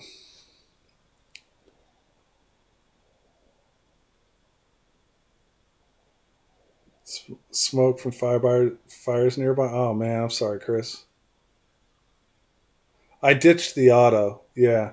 I think the auto didn't look good on Orion, so I ditched that and I went just to star correction, which I'm doing now. Which you can see up there, 20 some percent, it's doing its thing.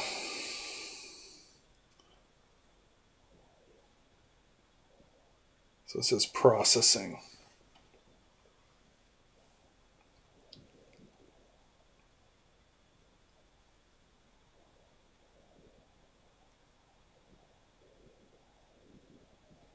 There was some smoke here too.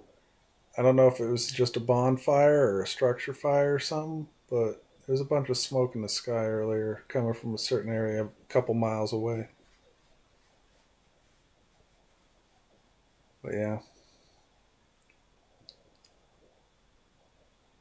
Processing, processing, processing.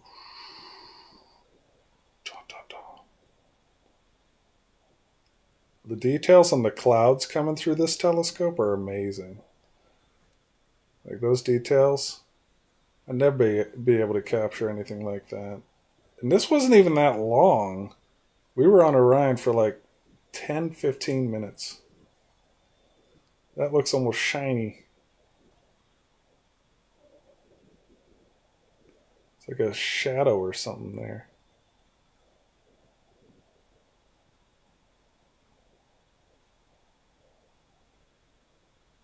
Pretty cool.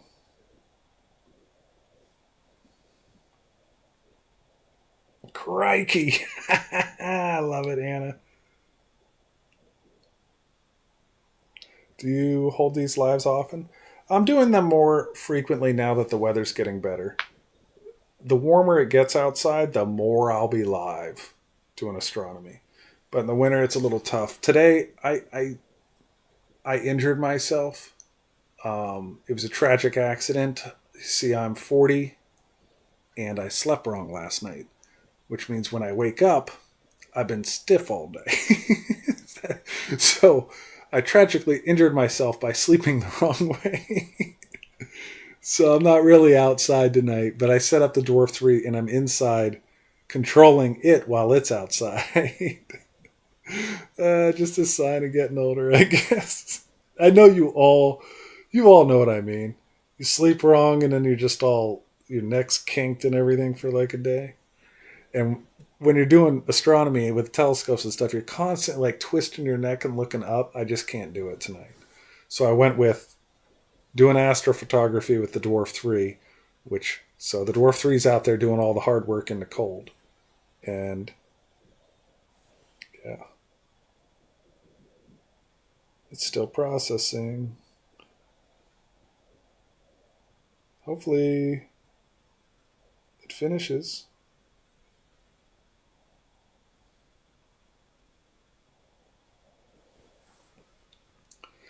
You know, that kind of looks like a demon with horns.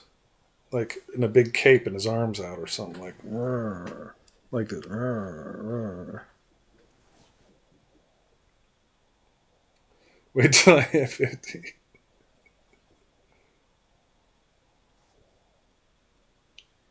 Your pattern recognition says it's a skull. Hey, that's cool. Is that processing ever going to happen?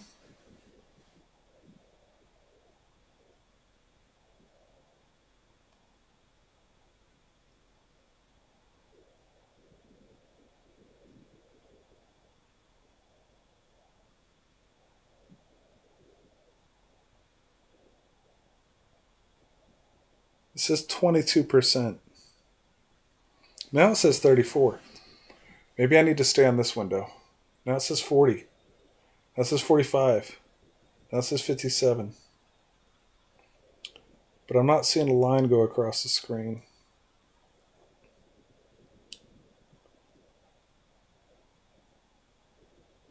$80.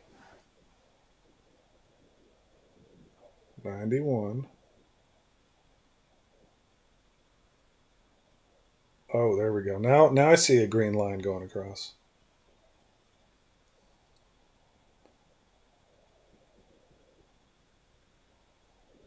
$8 seconds. I got an 8 second.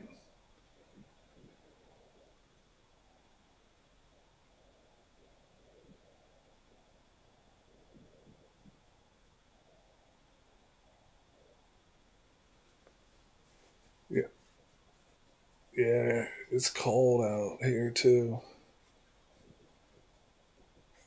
Oh, use a drumming chair? The Dob? Processing done. There it is. I see noise on it already. On the bottom half of it. But that to that. Ooh. Stars are better. Not sure about this yet. I think there might be more detail in there. So, at this point, we go from this to this.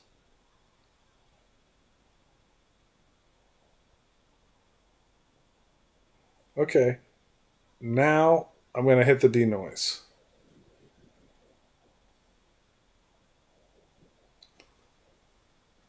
Well, that's going quicker.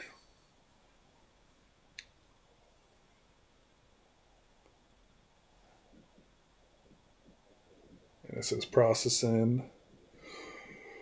Processing!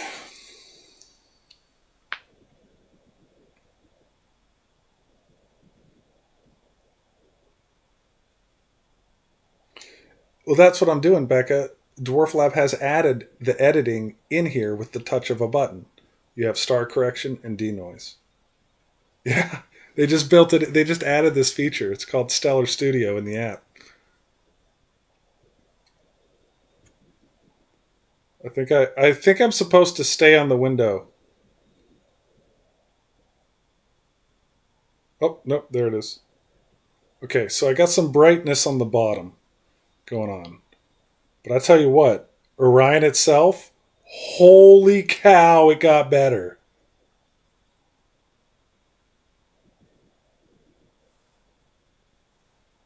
Before, with the bottom bright stars, see how the stars look? There's like a bottom hot spot and then the top's like a halo. It's because they're not quite lined up. To this, where they're sharp, and the details. What is going on in there? A, B, A, B. There's so much more detail happening. A, B, A, B. Holy cow. A, B, A, B. Let's go in A, B, A, B. It is so much better. Of course, we do see this brightness on the bottom. We can do stuff with that. We can do stuff with that. But wow. Okay, so at this point,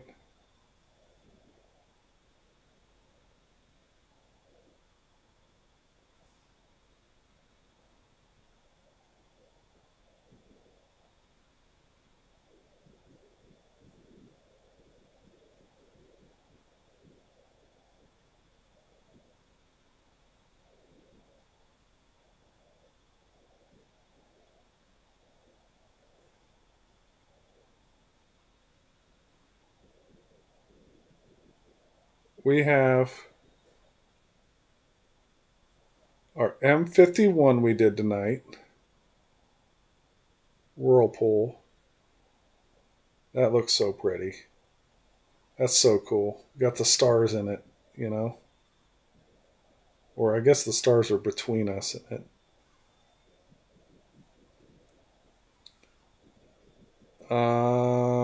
We got Bodes.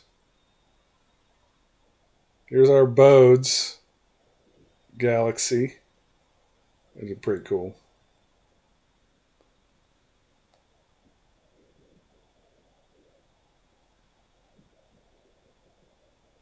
And we got our Orion Nebula, which is that one. Wow. Let's get that big on the screen here.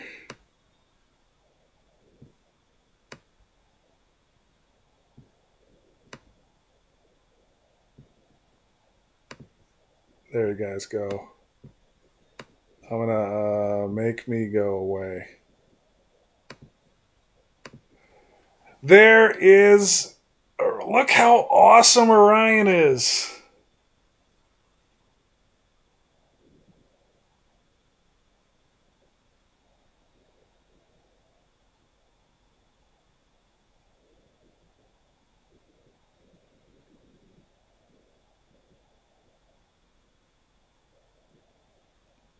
There's so much more detail than I thought we would get. We'll have to do a longer one of Orion next available night. We only did 15 minutes. See if longer helps. And then let's do the big screen view of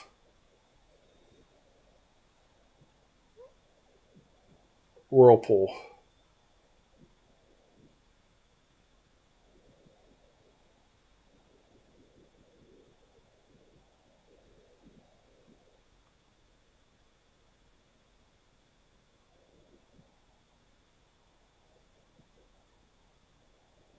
I guess like there. There's your Whirlpool. That line is just in the app. That's not on the image.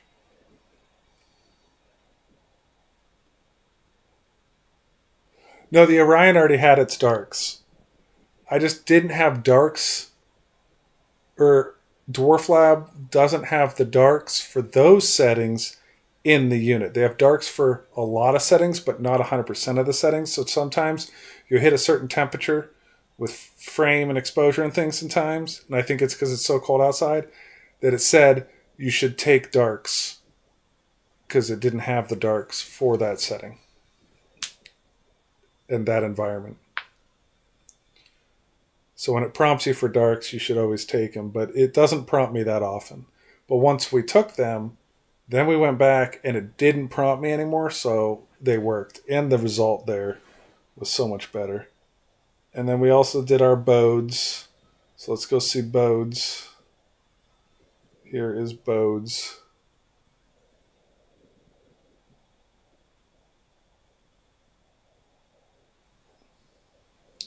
Good job, guys. Turn my face cam back on. Yay. Wee! Thank you, guys. All right, I will save these images, and it'll just be the raw ones with the star correction and the denoise. And then I'll take that, and I'm going to put those on my post on my channel page here on YouTube. And I'm interested to see if you guys take them and edit them up even more. All right? Hope you guys have a wonderful night. We'll see you soon as the sky is clear again, all right? Oh, yeah, it reminds you of a flower. I got to go back to Orion one more time. I'm really impressed with how this thing did on Orion. Look at that. I mean, come on now. You kidding me? You kidding me? What? Awesome. All right, guys. Have a great night, and we'll see you soon.